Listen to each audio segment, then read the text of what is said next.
చిత్తూరు జిల్లా Kuppam commissioner ward బాట కార్యక్రమంలో మొదటి రోజు పురపాలక సంఘం కమిషనర్ శ్రీనివాసరావు పట్టణంలోని మొదటి వార్డు సామకోటపల్లిలో పర్యటించారు.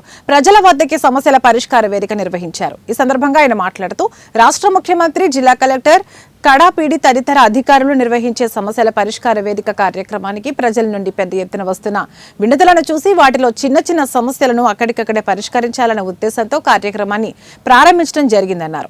రాష్ట్ర ముఖ్యమంత్రి ఆదేశాల మేరకు ఎమ్మెల్సీ డాక్టర్ కంచర్ల శ్రీకాంత్ సూచనలతో ప్రజా సమస్యల పరిష్కారానికి ప్రజల వద్దకే రావడం జరిగిందన్నారు.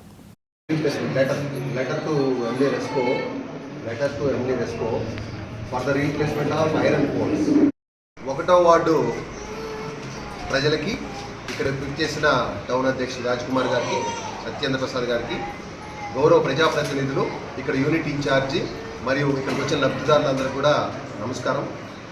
నేను వార్డు పర్యటన, కమిషనర్ వార్డు పర్యటన అని 25 వార్డులకి షెడ్యూల్ ఇచ్చి కుప్పం పురపాలక సంఘ పరిధిలో గౌరవ ముఖ్యమంత్రి వర్యులు, పెద్దలు, పూజ్యులు, మాన్యశ్రీ రాష్ట్ర ముఖ్యమంత్రి వర్యులు శ్రీయుత నారా చంద్రబాబు నాయుడు గారి ఆదేశాలు మరియు గౌరవ ఎమ్మెల్సీ కంచర శ్రీకాంత్ గారి ఆదేశాలు, సూచనలు మేరకు, మా గౌరవ ప్రజాప్రతినిధుల సూచనల మేరకు చిన్న చిన్న సమస్యలు, పెన్షన్లు, నీళ్లు, లైట్లు, ఇట్లాంటి చిన్న చిన్న సమస్యలు మేజర్ కాకుండా ఇవన్నీ పరిష్కారం చేద్దామని వచ్చాను.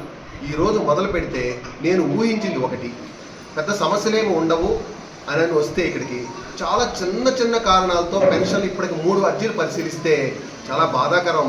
ఆ 3 కూడా ఒకరిల్లు పొరపాటున ఒక తల్లి మీద పడి ఆ తల్లికి 3 సంవత్సరాలు పెన్షన్ రాలేదు, ఒక ఇష్యూ. ఇంకొక ఆమె ఒకే కార్డులో 8 మంది సభ్యులు పెట్టుకొని తెలియక ఆ 2 ముగ్గురు కొడుకులు ఇళ్ళు ఒకే ఆ తల్లి పేరు మీద పడి ఒక పెన్షను. ఈ విధంగా